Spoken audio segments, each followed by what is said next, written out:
स्वागत है आपको अपना YouTube channel concept clear with Nitish में। तो हम लोग जो है राज्य सरकार भाग 6 पढ़ रहे थे।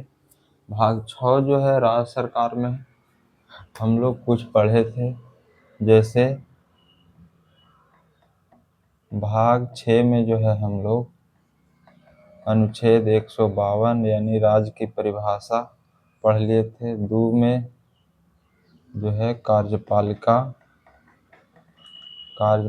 जो है अनुच्छेद 153 से लेके 167 तक पढ़े थे। और विधानमंडल क्या विधानमंडल है जो अनुच्छेद 168 से अनुच्छेद 212 तक पढ़े। ठीक है। और जो है राज्यपाल के अध्यादेश यानी अध्यादेश के बारे में जो है अनुच्छेद 213 में पढ़े। ठीक है। आज जो है हम लोग उच्च न्यायालय यानी हाई कोर्ट के बारे में पढ़ेंगे। ठीक है। इतना तो हम लोग जो है पिछले वीडियो में पढ़ लिए हैं। अगर जो नहीं पढ़े होंगे तो पिछला वीडियो है जो ज़रूर देख लीजिएगा। ठीक है। आज जो है हम लोग किसके बारे में पढ़ेंगे? उच्च न्यायालय यानी हाई कोर्ट के बारे में पढ़ेंगे। हाई कोर्ट यानी उच्च न्यायालय। उच्च न्यायालय के बारे में जो है आज हम लोग पढ़ेंगे। ठीक है। तो इसका जो अनुच्छेद है 214 से लेके और 232 तक जो है हमें उच्च न्यायालय के बारे में पढ़ना है। तो सबसे पहले 214 अनुच्छेद में क्या है कि प्रत्येक राज्य के लिए एक हाई कोर्ट यानी प्रत्येक राज्य 214 में कहा गया है कि प्रत्येक राज्य के लिए एक हाई कोर्ट यानी उच्च न्यायालय होगा। ऐसा जो है अनुच्छेद 214 में कहा गया है। अनुच्छेद 215 में है अभिलेख न्यायालय। अनुच्छेद 215 के तहत जो है हाई कोर्ट यानी उच्च न्यायालय जो है एक अभिलेख न्यायालय होगा। अभिलेख न्यायालय में जो है क्या है कि यह जो भी न्याय देगा वह न्याय को साक्ष्य के रूप में सुरक्षित रखेगा और जो भी न्याय देगा वो अन्य न्यायालय में, अन्य उच्च न्यायालय अधीनस्थ न्यायालय में जो है उसको इसके तहत जो है इस न्याय के तहत दिए हुए न्याय के तहत जो है वो न्याय दे सकते हैं। ठीक है। अनुच्छेद 216 में है कि हाई कोर्ट का गठन। हाई कोर्ट के गठन जो है अनुच्छेद 216 में है। इसमें कहा गया है कि एक मुख्य न्यायाधीश और अन्य न्यायाधीश होंगे। इसमें कहा गया है कि मुख्य न्यायाधीश और अन्य न्यायाधीश होंगे जिनकी नियुक्ति जो है राष्ट्रपति करेंगे। अगला है अनुच्छेद 217 में हाई कोर्ट के न्यायाधीश की नियुक्ति। हाई कोर्ट के न्यायाधीश यानी उच्च न्यायालय के न्यायाधीश की नियुक्ति अनुच्छेद 217 में कही गई है। इसका जो नियुक्ति है कौन करेंगे? तो इसका नियुक्ति जो है राष्ट्रपति करेंगे। इनका जो नियुक्ति है कौन करेंगे? राष्ट्रपति करेंगे। कौन करेंगे? राष्ट्रपति करेंगे। और ये जो है भारत के मुख्य न्यायाधीश, भारत के मुख्य न्यायाधीश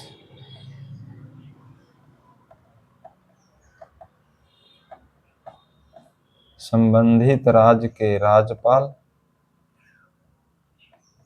संबंधित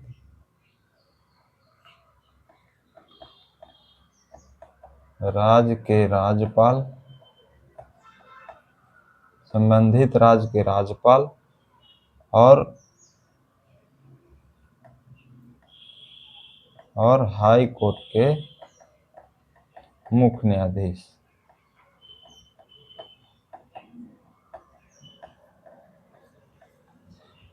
ये जो है नियुक्ति करेंगे अनुच्छेद 217 के तहत न्यायाधीश की नियुक्ति कौन करेंगे? राष्ट्रपति करेंगे। लेकिन ये भारत के मुख्य न्यायाधीश से सलाह लेंगे, संबंधित राज्य के राज्यपाल से सलाह लेंगे और उस उच्च न्यायालय के मुख्य न्यायाधीश से सलाह लेने के बाद ही न्यायाधीश की नियुक्ति राष्ट्रपति करेंगे, अनुच्छेद 217 के तहत। ठीक है। अनुच्छेद 218 में है आपको कि सुप्रीम कोर्ट का कुछ प्रावधान जो है हाई कोर्ट पर लागू होना। ठीक है। जैसे सुप्रीम कोर्ट में जो है न्यायाधीश और मुख्य न्यायाधीश को हटाने की प्रक्रिया महाभियोग द्वारा होता है, उसी तरह से जो है उच्च न्यायालय में न्यायाधीश और मुख्य न्यायाधीश के हटाने की प्रक्रिया जो है महाभियोग होगा। ये जो है अनुच्छेद 218 में कहा गया है। अनुच्छेद 219 में है कि हाई कोर्ट के न्यायाधीश का शपथ, यानी हाई कोर्ट यानी उच्च न्यायालय के न्यायाधीशों का जो शपथ है वो कौन दिलाएंगे, मतलब राष्ट्रपति दिलाएंगे। कौन दिलाएंगे? सॉरी, यहाँ के राज्यपाल दिलाएंगे। राज्यपाल कौन दिलाएंगे? राज्यपाल, या तो राज्यपाल द्वारा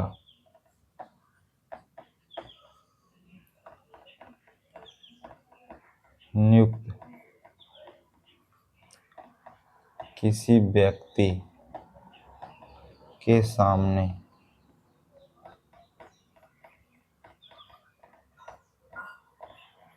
शपथ लेंगे। देखिए, अनुच्छेद 219 में है कि हाई कोर्ट के न्यायाधीश का शपथ, यानी न्यायाधीश पद ग्रहण करने से पहले जो है उनको शपथ लेने की जरूरत पड़ती है, और ये कौन दिलाएगा? तो ये राज्यपाल दिलाएगा, या तो राज्यपाल किसी व्यक्ति को नियुक्त करेगा, उसके सामने जो है ये शपथ लेंगे। ठीक है। अब आगे बढ़ते हैं हम लोग अनुच्छेद 220 में। इसमें कहा गया है कि व्यवसाय पर निर्बंधन, व्यवसाय पर निर्बंधन, जैसे वह किसी भी न्यायालय में, मतलब उच्च न्यायालय में वह अस्थायी रूप से न्यायाधीश रह चुके हैं, किसी भी उच्च न्यायालय में अस्थायी रूप से न्यायाधीश रह चुके हैं, तो वह जो है केवल सुप्रीम कोर्ट और हाई कोर्ट, सुप्रीम कोर्ट और हाई कोर्ट में ही अपना जो है वकालत कर सकते हैं, अन्य किसी न्यायालय में नहीं कर सकते हैं। ऐसा जो है अनुच्छेद 200 में कहा गया है। ठीक है। आगे है 221 में न्यायाधीशों का वेतन, न्यायाधीशों का वेतन और भत्ता। यहाँ जो है न्यायाधीश के वेतन और भत्ता, ये जो है समय समय पर जो है कौन तय करेगा? संसद तय करेगा। संसद जो है इनके न्यायाधीशों का वेतन और भत्ता अनुच्छेद 221 के तहत जो है संसद तय करेगा। ठीक है। अनुच्छेद 222 में है न्यायाधीशों का स्थानांतरण, यानी न्यायाधीशों का स्थानांतरण मतलब एक हाई कोर्ट से, ठीक है, दूसरे हाई कोर्ट में न्यायाधीश को ट्रांसफर करना है, यानी अदला बदली करना है, तो ये कौन कर सकते हैं? तो राष्ट्रपति करेंगे। राष्ट्रपति करेंगे, यानी न्यायाधीशों का स्थानांतरण करने की शक्ति जो है किनकी है? वो राष्ट्रपति को है, और वो जो है इनके सलाह पर करेंगे। भारत के मुख्य न्यायाधीश, यानी मुख्य न्यायाधीश के सलाह पर जो है न्यायाधीशों को ट्रांसफर करेंगे। ठीक है। आगे है कार्यकारी मुख्य न्यायाधीश। कार्यकारी मुख्य न्यायाधीश, अगर जो यहाँ मुख्य न्यायाधीश, हाई कोर्ट के मुख्य न्यायाधीश यानी उच्चतम न्यायालय के मुख्य न्यायाधीश अगर जो अनुपस्थित रहते हैं, क्या है? अनुपस्थित रहते हैं, या तो इनका पद खाली रहता है, या तो पद खाली रहता है, तो जो है राष्ट्रपति, क्या राष्ट्रपति जो है एक अन्य न्यायाधीश को जो है इनको कार्यकारी मुख्य न्यायाधीश के रूप में नियुक्त करेंगे। अगर जो मुख्य न्यायाधीश के पद जो है खाली रहता है या अनुपस्थित रहते हैं, तो जो है राष्ट्रपति जो है अन्य न्यायाधीश को कार्यकारी मुख्य न्यायाधीश के रूप में नियुक्त कर सकते हैं। ठीक है। ऐसा अनुच्छेद 223 में कहा गया है कार्यकारी मुख्य न्यायाधीश के बारे में।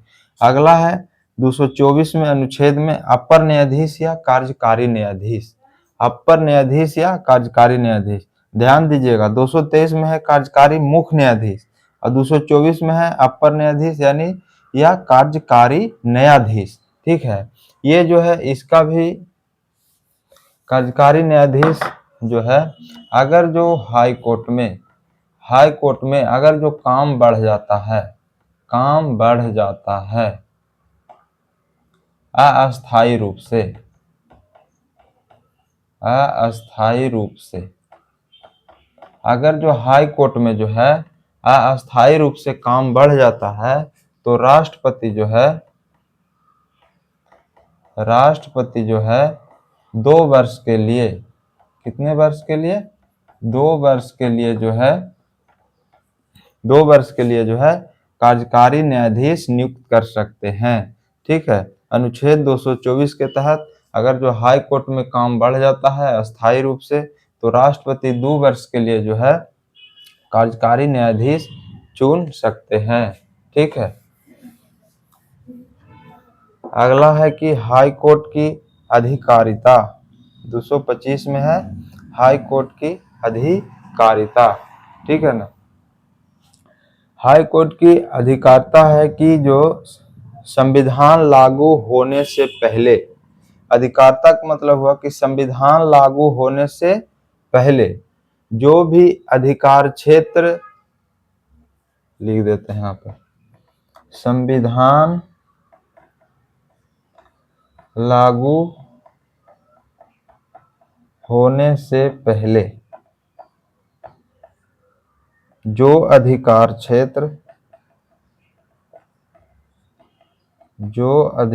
क्षेत्र न्यायालय के पास थी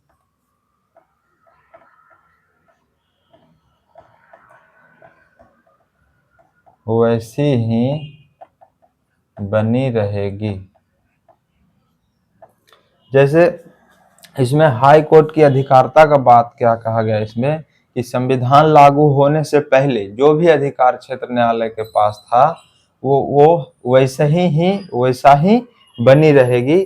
इसमें है जैसे वसीयत का मामला हो, जैसे तलाक का मामला हो, किसका मामला हो, तलाक का मामला हो, वसीयत का मामला हो, या तो है राजस्व का मामला हो,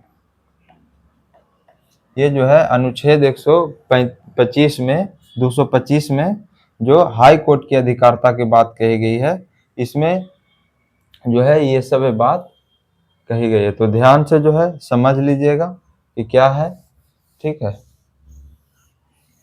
अनुच्छेद 225 में हाई कोर्ट की अधिकारिता हो गया। अगला है 226 में रीट जारी करने की शक्ति। जैसे हाई कोर्ट को 226 में, अनुच्छेद 226 में रीट जारी करने की शक्ति प्रदान है। सुप्रीम कोर्ट को जो है अनुच्छेद 32 के अनुसार जो है ये रीट जारी कर सकता है और हाई कोर्ट जो है अनुच्छेद 226 के तहत जो है रीट जारी कर सकता है। इसमें जो है 5 तरह के रीट होते हैं, बंदी प्रत्यक्षीकरण, परमादेश और प्रतिषेध, उत्प्रेषण और अधिकार परीक्षा। ये जो है 5 प्रकार के जो है रीट जारी करने की शक्ति जो है हाई कोर्ट में 226 के अनुसार और सुप्रीम कोर्ट में अनुच्छेद 32 के अनुसार है। ठीक है। अगला है अनुच्छेद 227 में न्यायिक अधीक्षण यानी सुपरविजन। न्यायिक अधीक्षण यानी इसमें कह रहा है कि जो भी प्रत्येक उच्च न्यायालय यानी जो भी हाई कोर्ट होंगे इसके अंतर्गत जो भी अधीनस्थ न्यायालय आएंगे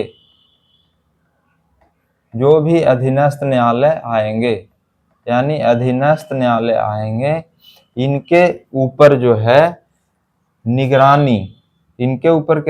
निगरानी रख सकता है, इनके जो है मार्गदर्शन दे सकता है और इसके जो है निगरानी रख सकता है और मार्गदर्शन रख सकता है, इस पर नियंत्रण रख सकता है। ऐसा जो है करने का अधिकार अनुच्छेद 227 में दिया गया है।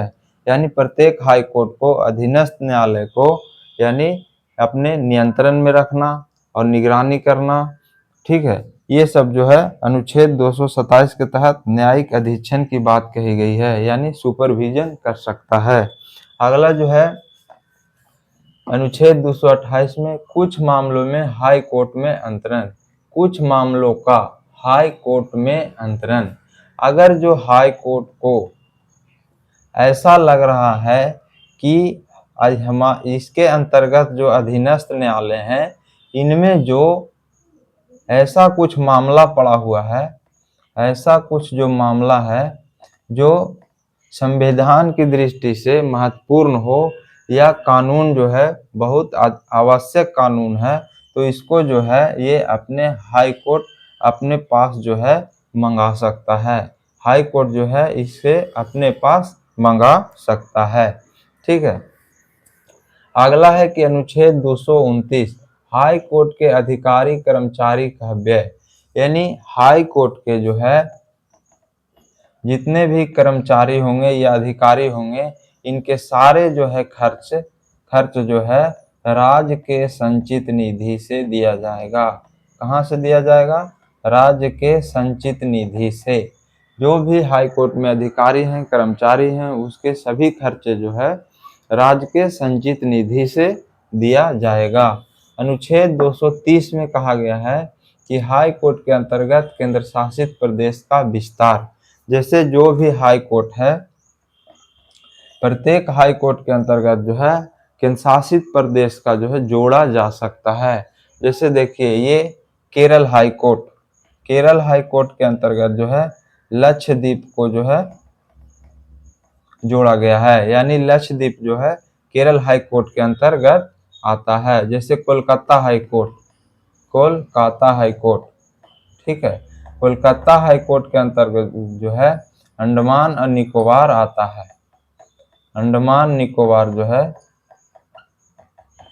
अंडमान निकोबार जो है ये कोलकाता हाई कोर्ट के अंतर्गत आता है। आप समझ गए होंगे 230 हाई कोर्ट के अंतर्गत केंद्र शासित प्रदेश का विस्तार। इस तरह से जो है केंद्र शासित प्रदेश जो है हाई कोर्ट के अंतर्गत आ सकता है। ठीक है। अगला है 231 में कि 2 या 2 से अधिक राज्यों को एक ही हाई कोर्ट की स्थापना की बात कही गई है। इसमें कहा गया है कि एक राज्य ये है और एक राज्य ये है, ये दोनों राज्यों को जो है एक ही हाई कोर्ट हो सकता है। ऐसा जो है अनुच्छेद 231 में कहा गया है। इसका जो उदाहरण है, जैसे एक हरियाणा राज्य है, ठीक है, और दूसरा पंजाब है, और ये दोनों का हाई कोर्ट जो है चंडीगढ़ है। कहाँ है? चंडीगढ़ जो है ये दोनों का हाई कोर्ट चंडीगढ़ एक ही जगह में है। और चंडीगढ़ जो केंद्र शासित प्रदेश है, केंद्र शासित प्रदेश चंडीगढ़ है, और इसका भी जो है हाई कोर्ट यही चंडीगढ़ हाई कोर्ट में है। इस तरह से जो है अनुच्छेद 231 में कहा गया है। ठीक है। अगला है अनुच्छेद 232। 232 को जो है 7वां संविधान संशोधन द्वारा, 7वां संविधान संशोधन 1956 के द्वारा अनुच्छेद 232 को समाप्त कर दिया गया। और अनुच्छेद 232 में जो कही गई बात है वो अनुच्छेद 230 और 231 में जो है समाहित कर दी गई। मतलब अनुच्छेद 230 और 31 में ही कर दिया गया। ठीक है। अनुच्छेद 232 को जो है समाप्त कर दिया गया। क्या कर दिया गया? इसे समाप्त कर दिया गया। ठीक है। तो आज हम लोग उच्च न्यायालय यानी हाई कोर्ट के बारे में पढ़ें। ठीक है। अगर जो आप वीडियो अच्छा लगा होगा आपको, तो इसको चैनल को जो है सब्सक्राइब कर लीजिए और लाइक कर दीजिए, अपना दोस्तों को साथ शेयर कर लीजिए। अगर एक बार में समझ में नहीं आ रहा है तो वीडियो को दोबारा देखिए, स्पीड थोड़ा बढ़ा के देख लीजिए, लेकिन दोबारा देख लीजिए। हम विश्वास करते हैं कि आपको जो है समझ में जरूर आएगा। तो वीडियो देखने के लिए धन्यवाद। इसी तरह से चैनल में जो है बने रहिए आप लोग।